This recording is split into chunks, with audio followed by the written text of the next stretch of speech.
Zoom. I am zooming in from a library on the west side. Thank goodness for public funding of libraries for when we need them. And let's go to the next slide. Just a reminder, this is our agenda. I'm going to help everyone remember who the Ohio Voter Rights Coalition is, what nonpartisan election protection is. We'll give you a little bit of data about who voted in 2022. Obviously, we're still analyzing that. Then we're going to talk about House Bill 294 and Senate Bill 320, which are both unnecessary and bad for voters and elections. And we'll have several guests talking about that. And then I will take questions from you. Next slide, please. So the Ohio Voter Rights Coalition, we are voter advocates. Voters, we like to say, are our North Stars. We're strictly nonpartisan. We do not endorse candidates. We advocate for increased fairness and transparency in government. Our vision is that everyone can, every eligible Ohioan can and will vote, and that our elections are meaningful. Next slide. And we together are also the stewards of the Ohio Nonpartisan Election Protection effort. That's a national nonpartisan coalition that has about 300 organizations, I think, if you count all the local, state, and national. We are the eyes and ears, so we have folks that are out in the field on early vote and on election day. We have call centers in English, Asian Pacific Island languages, Spanish, and Arabic. In between the Election Protection Coalition and the calls that the League of Women Voters gets constantly, we have a good understanding of how voters interact with the electoral system and what challenges there might be and how policy could impact that access. Next slide. Just a little review. We had a 50% turnout in 2022.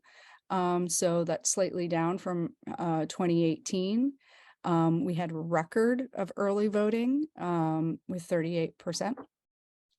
And I think I wanted to just point out that Secretary LaRose himself said that that record is of the two early voting options, both absentee and in-person early vote, is great news because it creates shorter lines on election day. And we do know that early voting and absentee voting help us do many things: train train poll workers, create better access for voters, of course, reduce lines on election day.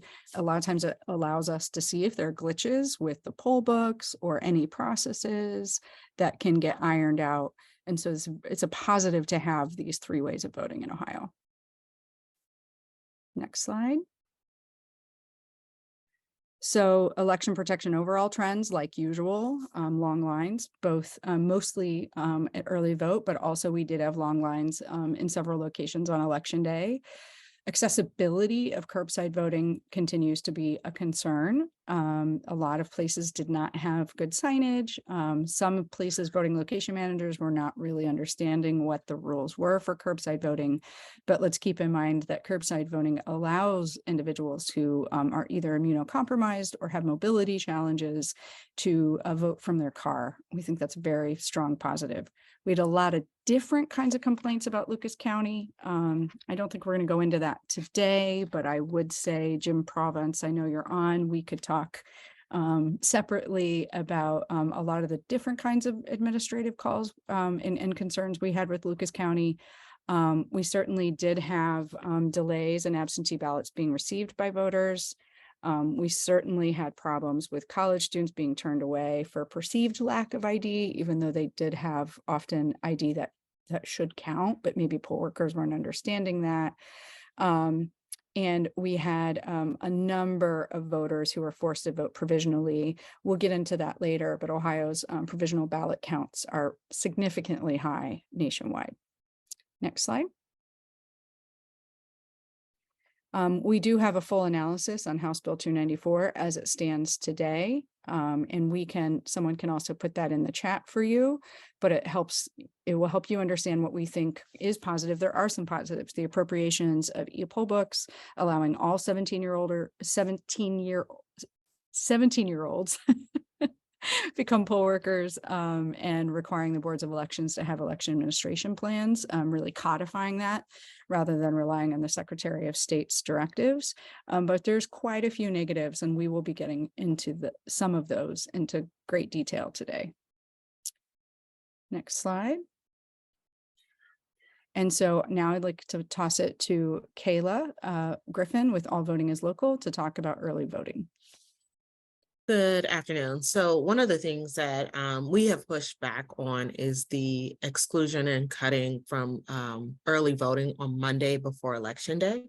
We have seen historically that the number of folks who come out and vote on Election Day vary across the state. But some of the numbers that are represented here from some of our larger counties. So Franklin County reported that in 2022, close to 3,000 people voted on Monday before Election Day.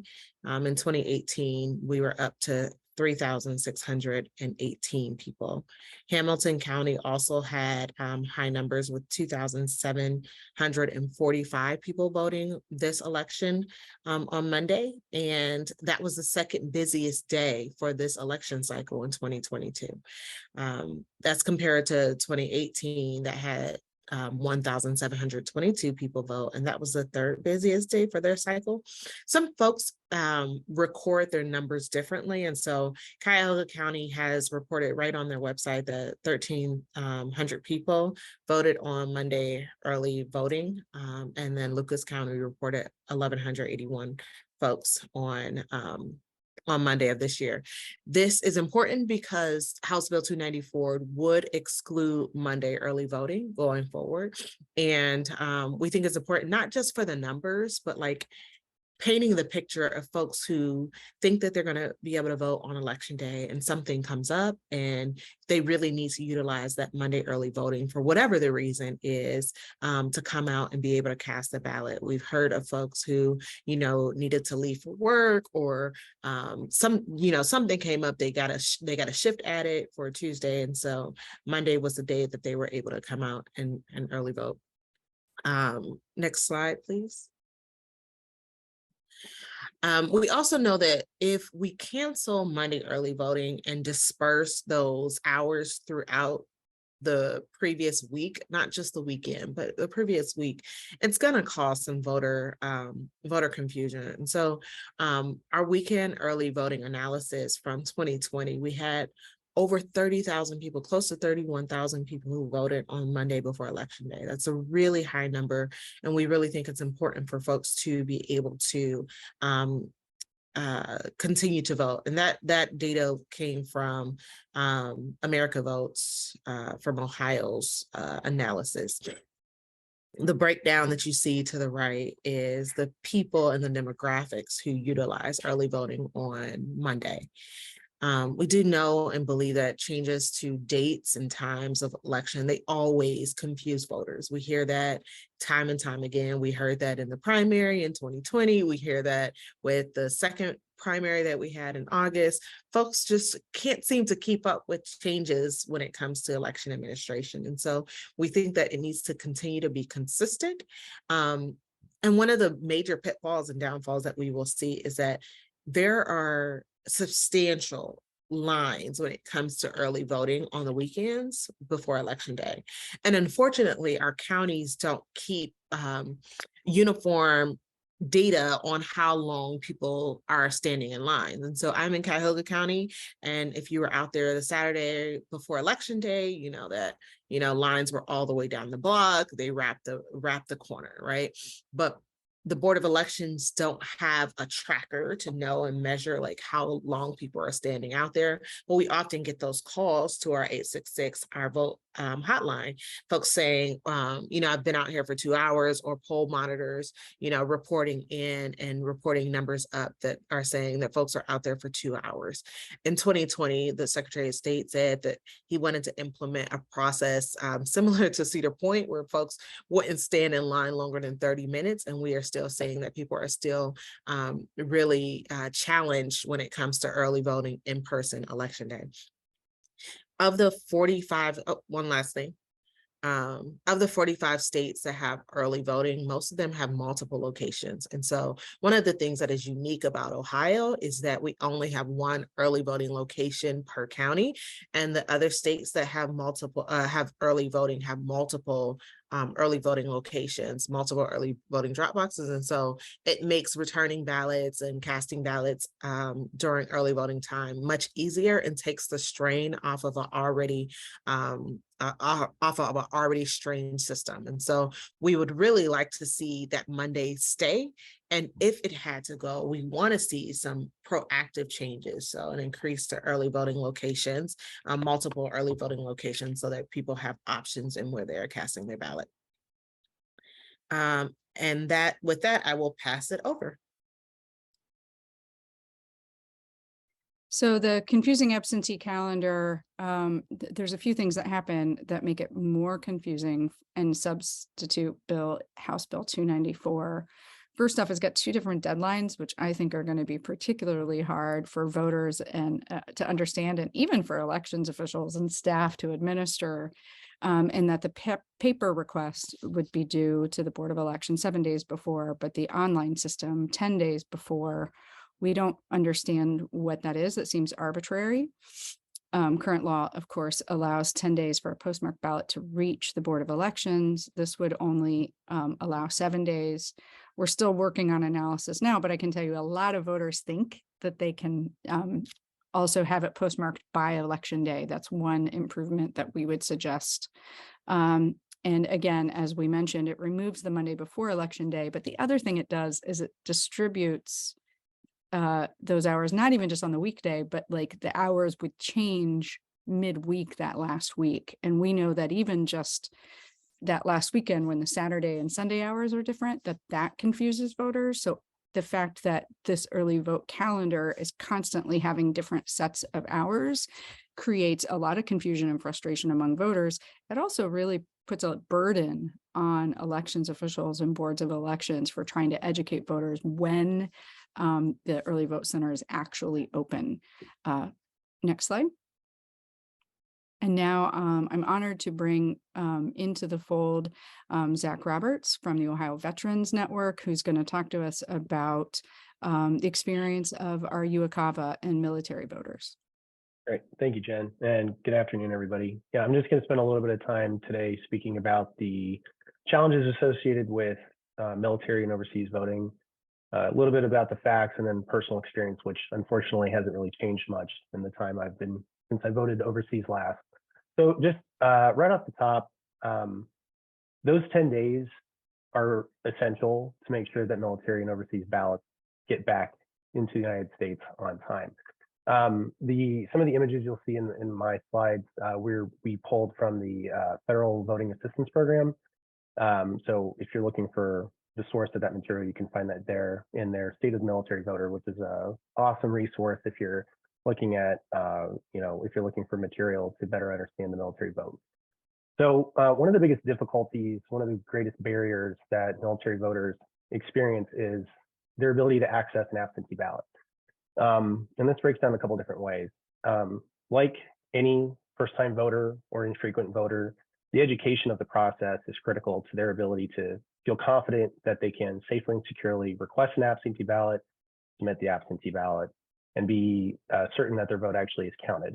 And so when we continue to tweak and adjust these longstanding practices of timeline and knowing when things go in the mail that they're going to arrive on time, when we make these adjustments, we're having real issues with the confidence of a service member's ability to know that their vote will actually count. Let's go to the next slide, please.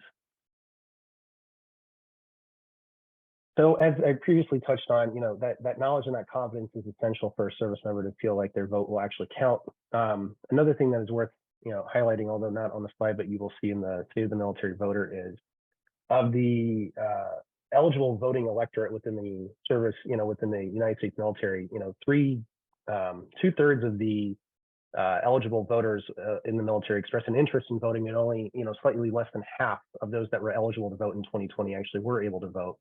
And a lot of that can be broken down into just lack of knowledge, lack of good resources, and in certain circumstances, just an inability to access resources and personnel that can actually help them shepherd them through the process to be able to safely and securely vote. These tweaks, these proposed changes, it will result in greater confusion and how to safely and securely vote amongst this population, and it will result in fewer service members voting, which is unfortunate and should not be that case. And whether it's confusion and disillusionment and resulting in them not voting, that's going to be a percentage of folks that are not going to be able to cast a vote. But there will be others who will think that they've got their material submitted in the mail in time, and yet just the process and the length of time it takes to get a ballot back to the United States and then ultimately through the United States Postal Service to arrive at our county boards of election. That's gonna, that 10-day window, they're gonna need every bit of that. And then just before we go to the last slide, let me just quickly explain to you, I deployed in 2009. At the time I was a resident of Columbus, and we had a local tax issue on the ballot.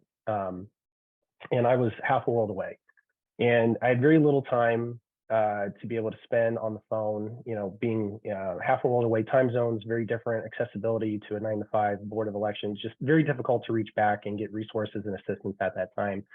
And I spent a really challenging amount of time that I would have preferred to have spent speaking with my family, being able to maintain relationships back home. I was exhausting myself trying to track down boards of election, be able to get simple answers to questions about requesting an absentee ballot, getting it sent to the mail, being able to fill it out properly, making sure I submitted it correctly back through the logistics squadron before it went back to the Board of Elections, and having to chase my own ballot to make sure that that it was actually going to count in that election. Now, we've made some advancements in Ohio's election system since then, but that core function of that ballot having to be mailed back has not changed since 2009, which is interesting. And it's not going in my challenging experience in making sure that my vote would count, that will continue to exist in the future.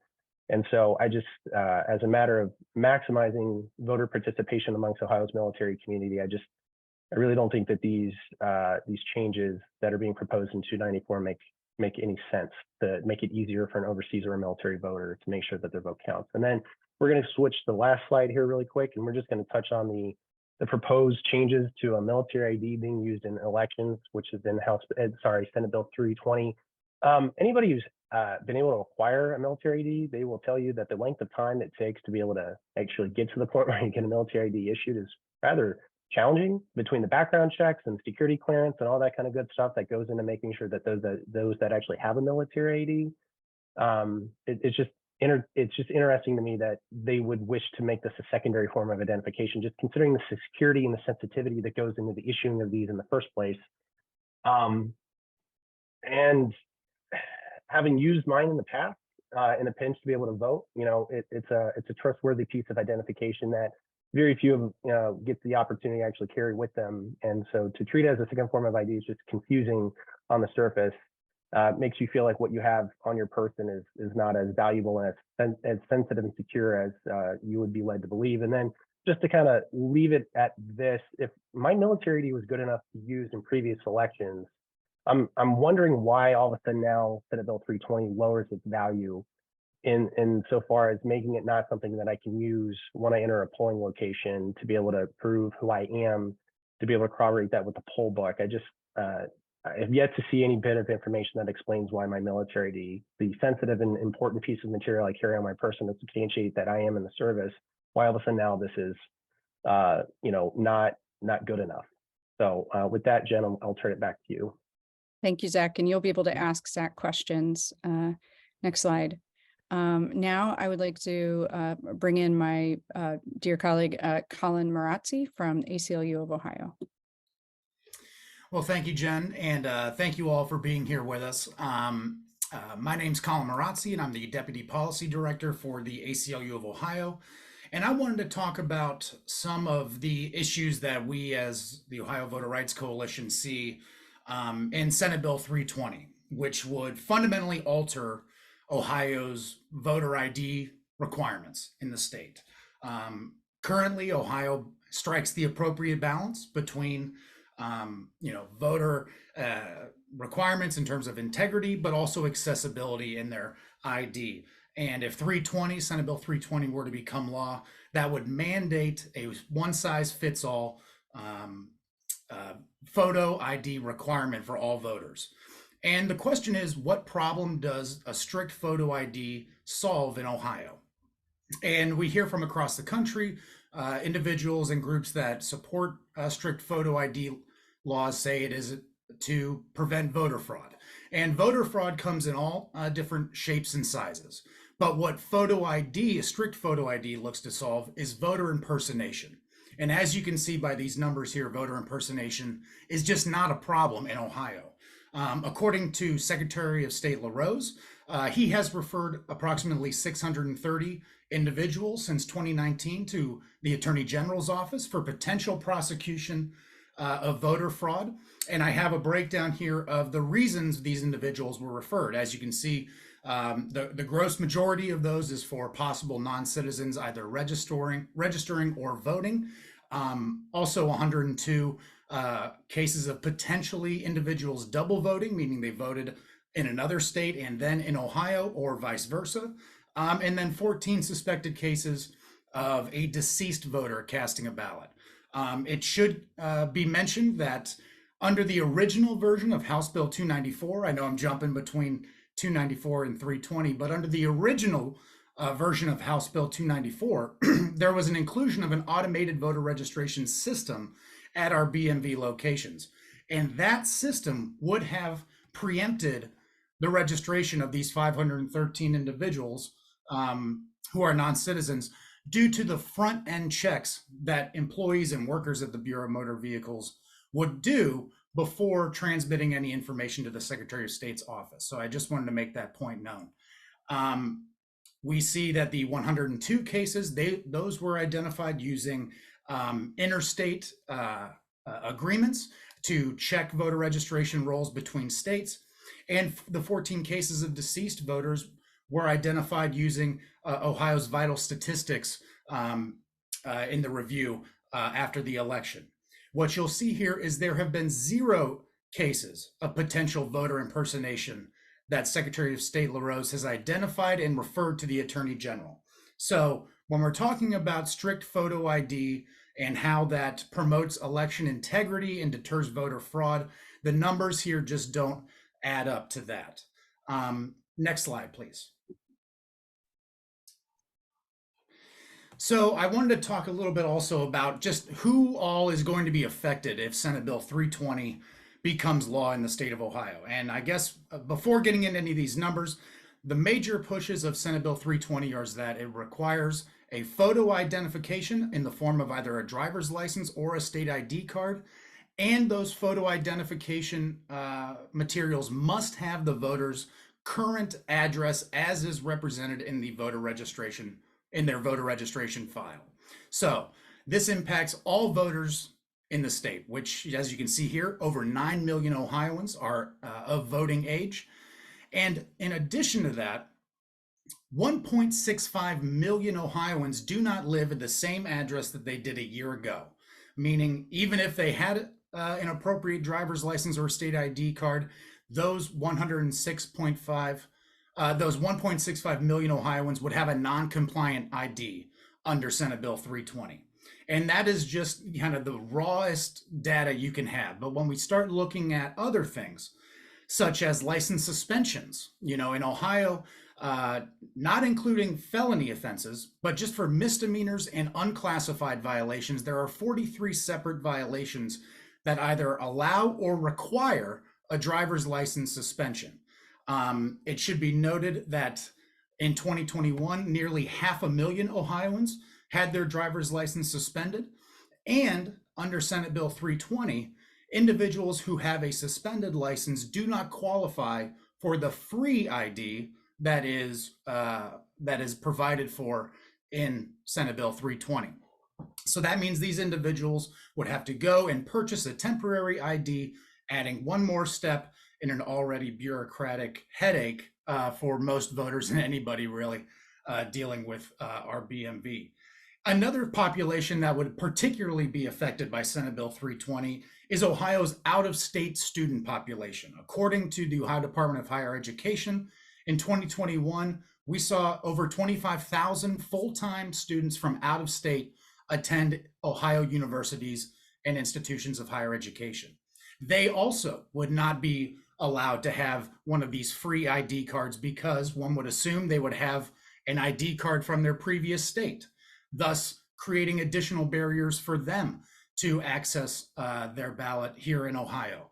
And the long story, or the final measure that all of these new barriers and roadblocks lead to is increased provisional balloting in the state. And as we can see here, according to the Elections Assistance Commission, they do an annual survey of all 50 states and territories of the United States on their voting system. And in 2020, 126,000 Ohioans cast provisional ballots, either because they didn't have the requisite identification or for any of the other reasons permissible under Ohio law. That's third highest in the country. And that also accounts for nearly 10% of all provisional ballots cast in the country came from Ohio. And what does provisional ballots mean? That means longer lines. That means longer time after election day before results are final, because we know we have voters come back and provide supplemental identification to prove their registration or their identification. So again, extends the election period beyond election day even further. And that's not what Ohioans want. We know Ohioans want their election results quickly so they can have confidence in those results. Extending or mandating a one-size-fits-all strict photo ID requirement will further exacerbate our provisional ballot use, and I think potentially lead to more Ohioans being frustrated with the length of time needed to have exact results. Next slide, please. And then I wanted to also cover just kind of the associated costs with implementing this photo ID mandate. It should be noted that there's been a litany of lawsuits filed in other states as a result of passing strict photo ID. The case law is, it can be spotty, but there's a central theme throughout, and that for strict photo ID laws to stand, they oftentimes must be accompanied by three things. One, a comprehensive public education and outreach plan in order to inform voters that what was once an allowable form of voter ID is no longer compliant, and that additional steps must be taken in order for a voter to have the appropriate identification. Obviously, the direct costs of producing these free IDs, which range from state to state, and also the universal access to these IDs is another requisite that courts have found when upholding photo ID laws. So I just wanted to spend a little bit of time calling out two specific states where there's actually data available to talk about the direct costs that this will come through. First is Texas. When they passed their photo ID law back in 2011, they conducted a voter education and outreach program that cost the state $2 million.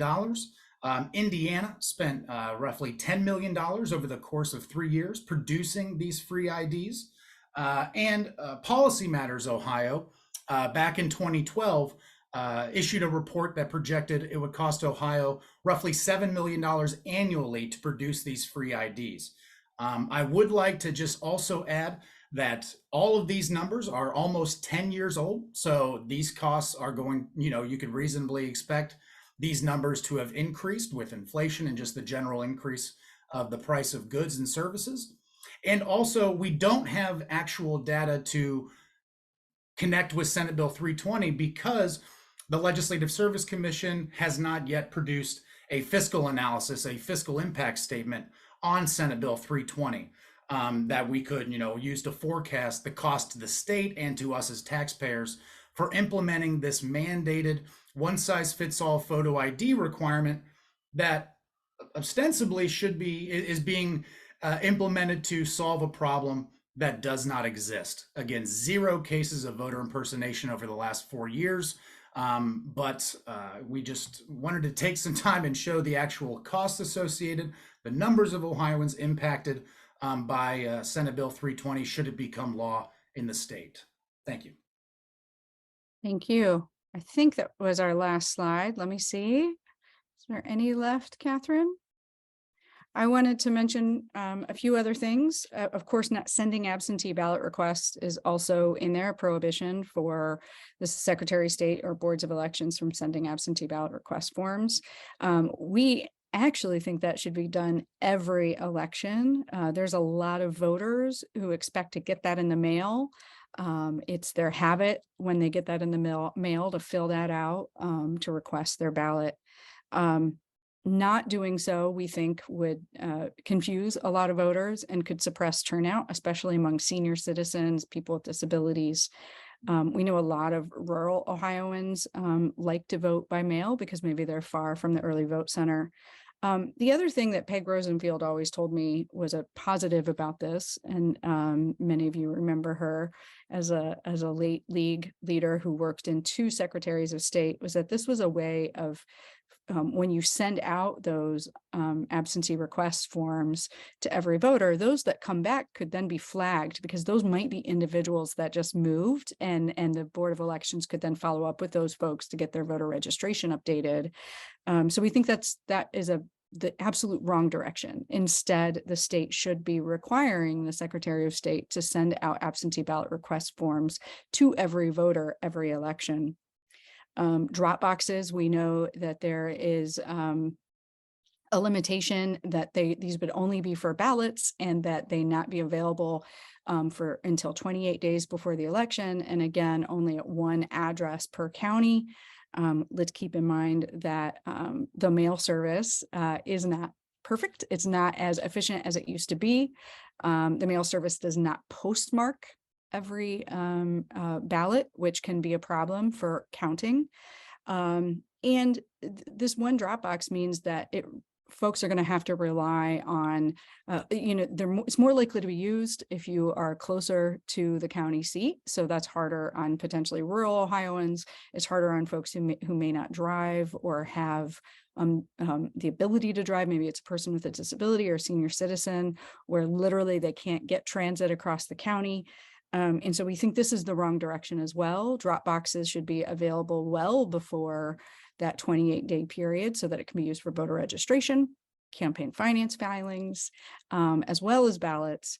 Drop boxes are incredibly secure. There's a story of Washington State, an SUV driving into one of those 600-pound drop boxes, and the contents and the drop box itself were fine. The SUV was not.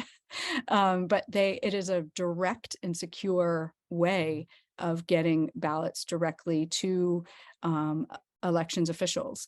If the state continues to be against that, then we think that there's many other options that could be allowed, including allowing elections officials to set up with bipartisan teams to collect ballots at community events and community locations across the county, and many other solutions. But the bottom line, what we are saying to you is that the right to vote is one of the most basic promises of our democratic republic, and that these 2 bills are not solving problems, but in fact creating more problems for the election system and voters.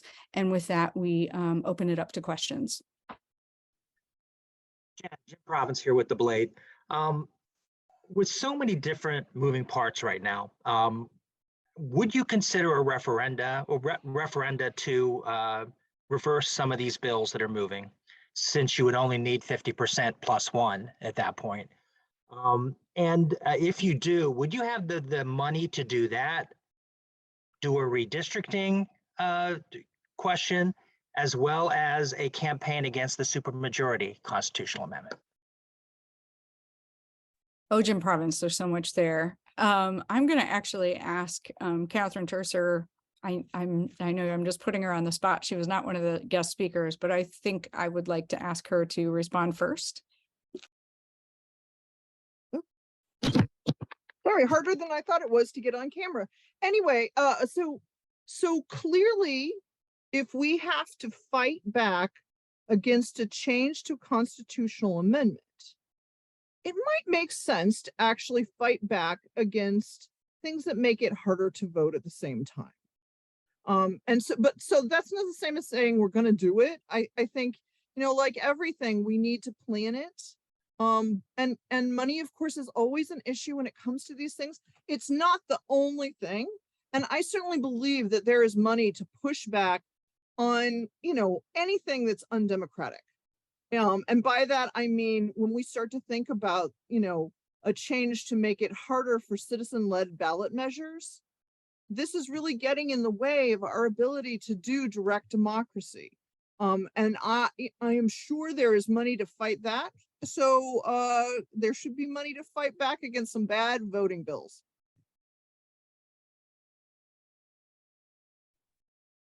Other questions? Hi, this is Jessie Bulmer. My question might be for Colin, but anyone can jump in. Two quick ones. Do we have any data on like how many people vote with something other than a driver's license or photo ID? And then just any theories on why that provisional ballot use is so high in Ohio? I'll take the provisional ballot one first, and then Colin, I'll toss it to you. So Jesse, we do know that a lot of that provisional ballot use, like our provisional ballot rates are so high, has to do with our voter registration rules. So, what House Bill 294 has now become is something that's going to exacerbate provisional balloting, where it could have been a solution. Automated voter registration, where we had a very streamlined, modernized system of recognizing that voters' voter registration name or address is out of date, and could automatically get that updated through a digital process, we think would improve provisional ballot rates significantly. We know sometimes it's also about voter ID, which we do have voter ID rules on the books, and they work, as Colin had suggested. I'll give a caveat before Colin jumps in, which is that a lot of times analysis is very difficult in Ohio. Our decentralized system of 88 counties means that every county kind of tracks and notates data differently. And so this might be one of many examples where we don't really have the best data, but I will hand it over to Colin now.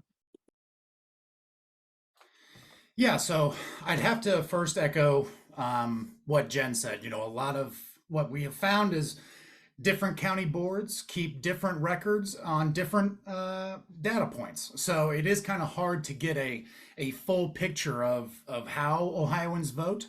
I would encourage the General Assembly to take a look at that and potentially, require some additional data collection so we can make informed choices when we are looking to, make any sort of changes to our voting system.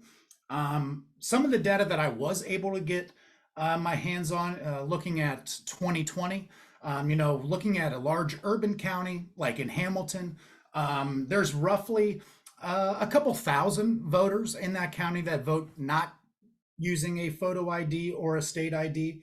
More in the rural counties, like in Williams County in 2020, there were 210 voters who used a different source. So you can see that in the general population, it may not be the largest numbers of folks who don't have a driver's license, but that's not the only thing that Senate Bill 320 would change. And I think this is really one of the biggest issues regarding this bill, not only just the requiring the one size fits all use of a photo ID, but the requirement that it has your current address on it. Other questions? Yeah, I have a question. This is Jamila Mohammed with Spectrum News. Anyone can take this. I just wanted to know, when speaking with the sponsors of both bills, what have they said as far as their reasoning behind drafting up these bills? I don't know who can take that.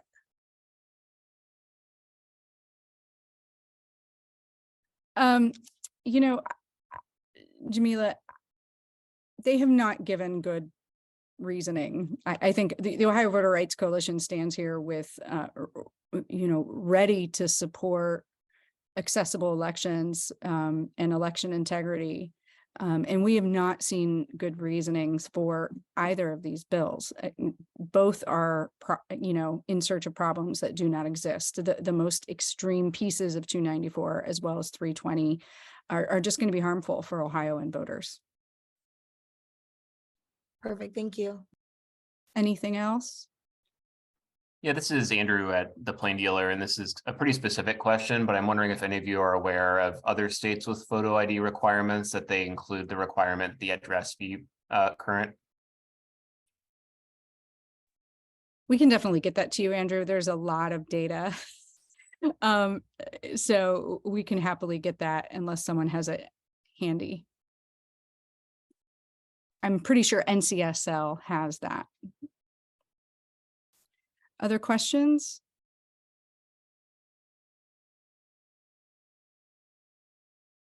Kayla, would you like to say, make some final words? Yeah, just thank you guys for covering this and looking at it in depth. There is a lot of nuance to it. To Jamila's question, like we've been asking since 294 was introduced, why and what problems it was going to solve. And we haven't seemed to gotten any direct response to that. There's a lot of conversation around election security and just shoring up our elections in these times. But OVRC has put out time and time again a list of really good policy amendments that can be used to shore up, and we would love the Ohio legislature to really take those into consideration, as opposed to passing things that are non-issues and non-problems in our state. And so we would love to have them be open to sit down and really have some dialogue with us to look at what we have seen works throughout other states, and what is working in states that are really just outpacing us when it comes to elections. 2020 was a great year for turnout, but we still had problems, and they were pretty large problems, when it comes to wait times and things like that. But it showed that people still had an appetite to come out for an election, and so we want to make sure that elections aren't becoming harder for those folks who are looking to vote. So with that, I thank you guys for being present with us.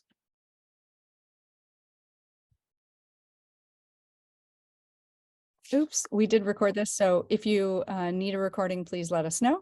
And if you have any other questions, we are happy to answer those. Just give us a call or a text, and we will continue to be available throughout lame duck and of course into next General Assembly to demystify how voters interact with electoral systems and the kinds of changes that would truly serve Ohio voters and elections officials alike. So thank you.